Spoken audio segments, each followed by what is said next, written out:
ने चंपावत को बहुत मन लगाकर बनाया।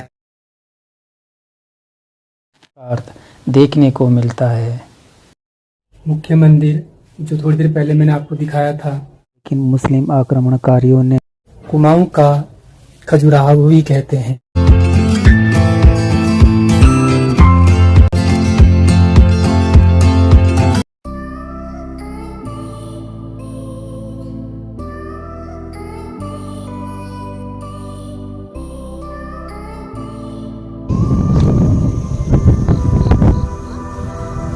हरे कृष्णा मित्रों, आप सभी को आशा है आप सभी लोग बिल्कुल स्वस्थ और प्रसन्न होंगे।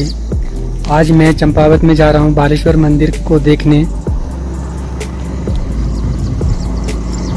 ये कुमाऊं मंडल में सबसे सुंदर, कुमाऊं मंडल में जो भी सैलानी एक बार आया है और यदि वो लोहाघाट और चंपावत से होकर गया है तो उसको सबसे ज़्यादा पसंद चंपावत और लोहाघाट ही पसंद आया है, क्योंकि लोग कहते हैं ईश्वर ने चंपावत को बहुत मन लगाकर बनाया है। इसलिए आप भी ज़रूर आइएगा यहाँ घूमने।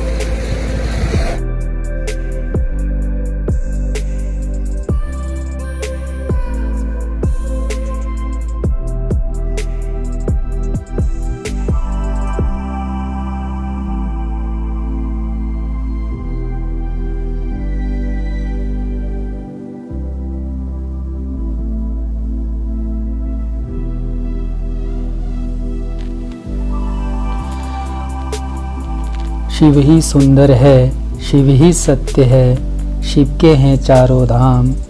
देवभूमि में चरण पड़े तो बन जाएंगे सब बिगड़े काम।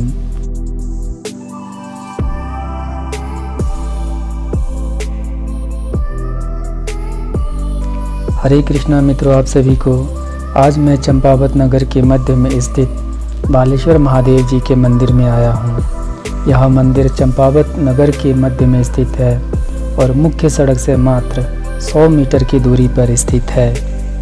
यह एक ऐसा मंदिर जिसका संबंध त्रेता युग से, ऐसा मंदिर जिसका संबंध द्वापर युग से भी है, ऐसा मंदिर जिसकी स्थापना, ऐसा मंदिर जिसकी स्थापत्य कला चंद्रवंश, कत्यूर और गोरखा वंश के राजाओं के कहानी को जिंदा करते हैं। मंदिर के निर्माण को लेकर पौराणिक और ऐतिहासिक मान्यताएं हैं। सबसे पहले हम पौराणिक मान्यता को समझ लेते हैं। स्कंद पुराण के मानस खंड में 63वें और 64वें अध्याय में लिखा है कि राजा बाले ने इस स्थान पर शिव की साधना की और शिवलिंग की स्थापना किया, जिससे यह स्थान को बाली धन ईश्वर यानी कि बालेश्वर कहा जाने लगा।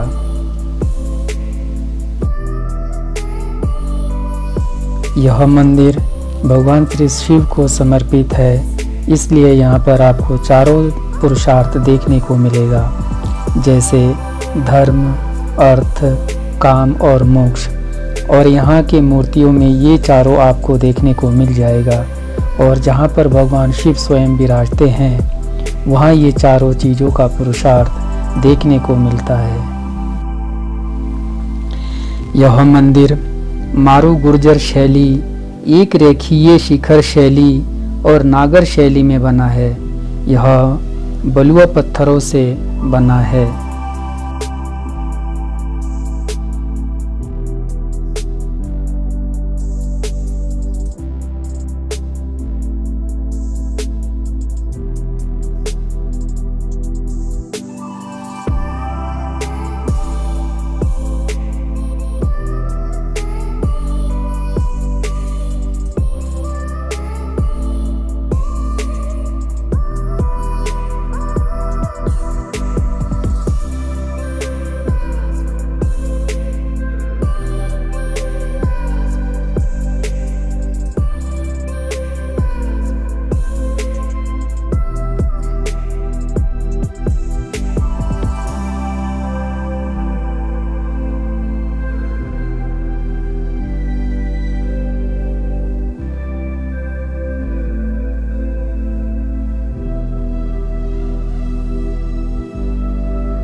और ये जो आप शिवलिंग देख रहे हैं, ये शिवलिंग बहुत ही अनोखा है।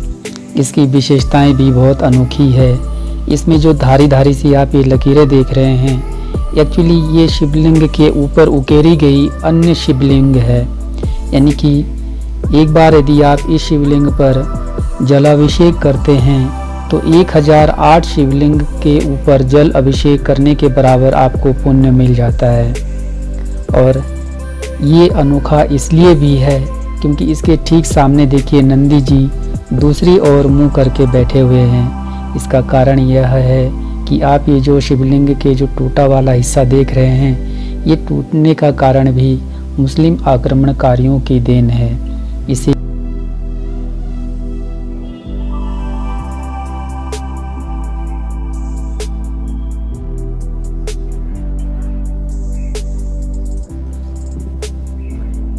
इधर जो आप देख रहे हैं ये है मुख्य मंदिर, जो थोड़ी देर पहले मैंने आपको दिखाया था, और ये है रंग मंडप।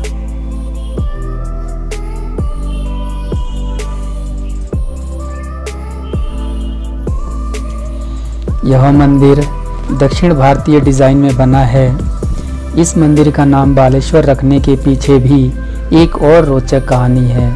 कहा जाता है कि महाभारत काल में राजा बाली ने असुरों से सुरक्षा के लिए राजा बाली ने शिव जी का घोर तपस्या की थी, इसलिए इस मंदिर का नाम बालेश्वर महादेव रखा गया है।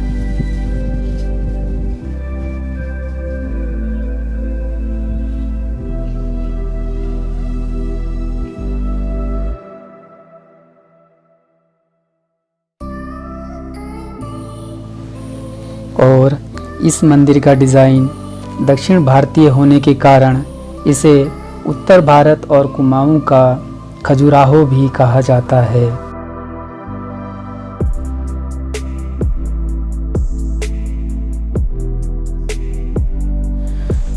कुमाऊं के प्रसिद्ध इतिहासकार स्वर्गीय श्री बद्रीदत्त पांडे ने अपनी किताब में लिखा है कि कालांतर में राजा उद्यान चंद ने अपने दादा ज्ञानचंद के पापों का प्रायश्चित करने के लिए सन 1420 से 1421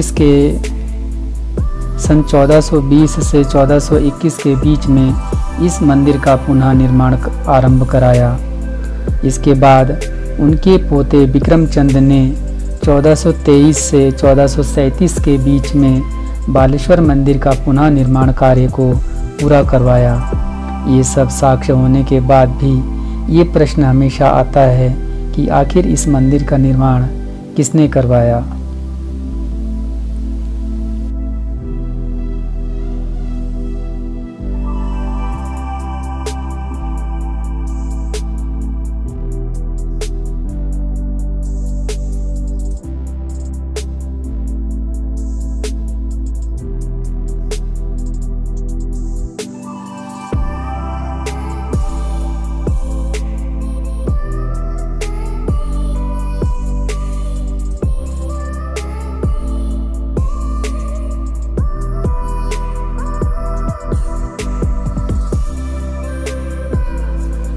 मित्रों, यदि आप इस मंदिर की सुंदरता और भव्यता को नज़दीक से देखना चाहते हैं तो आप कहीं से भी इस नगर में आ सकते हैं। यदि आप दिल्ली में हैं तभी आप ट्रेन से, बस से बाया टनकपुर होते हुए आप चंपावत नगर में पहुंच सकते हैं। और चंपावत नगर के मुख्य मार्ग से मात्र 100 मीटर की दूरी पे यह मंदिर समूह स्थित है।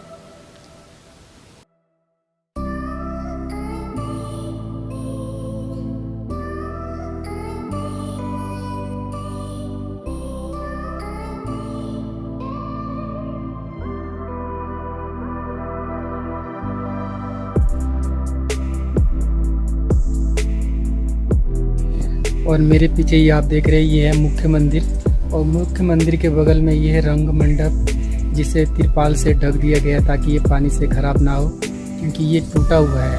और इस रंग मंडप में जो है एक समय 12 स्तंभ होते थे, ऐसे 12 स्तंभ होते थे जो आक्रमणकारियों ने तोड़कर इसको नष्ट कर दिया।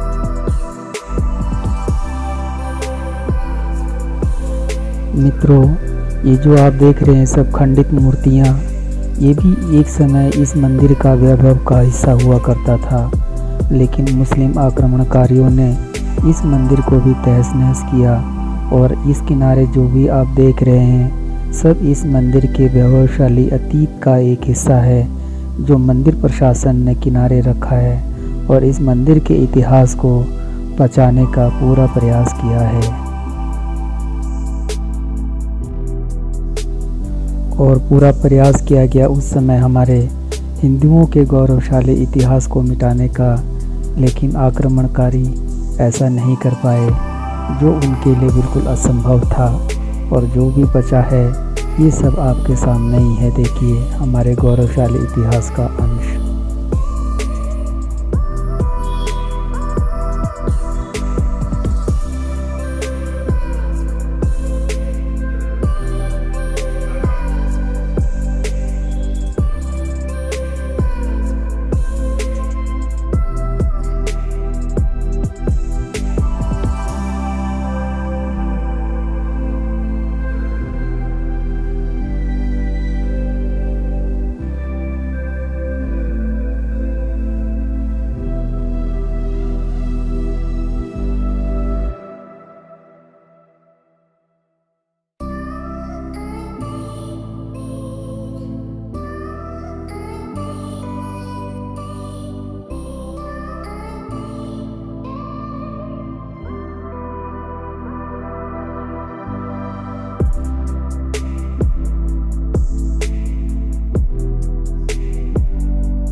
ये जो आप नर्तकी देख रहे हैं मित्रों, ऐसे नर्तकियां इस मंडप में 12 हुआ करती थी, जिसका स्तंभ तो बचा है, लेकिन नर्तकियों का जो स्टैचू है वो नहीं है। और इसको गायब करने में मुस्लिम आक्रमणकारियों का सबसे बड़ा हाथ रहा है।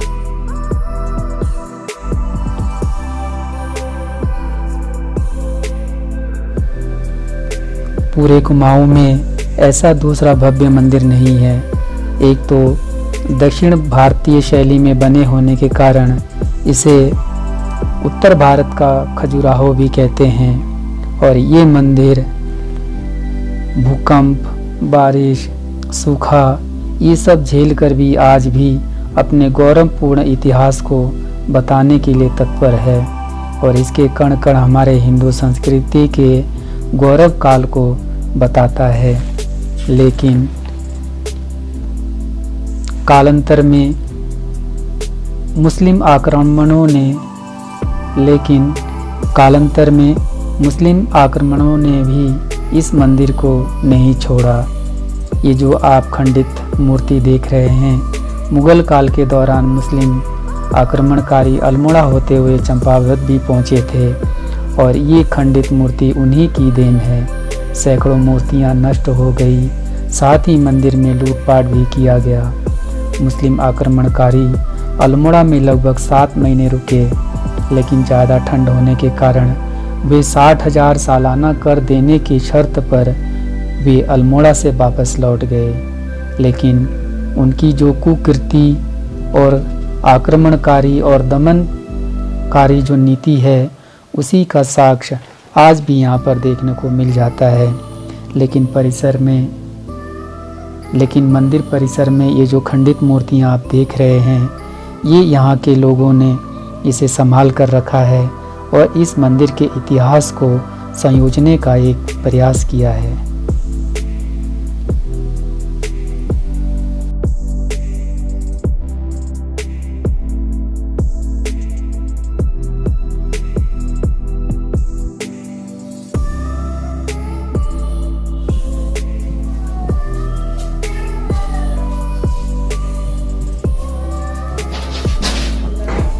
और इसी अनमोल धरोहर, इतनी सुंदर कलाकृति, इसी के कारण शायद इसको कुमाऊं का खजुराहो भी कहते हैं।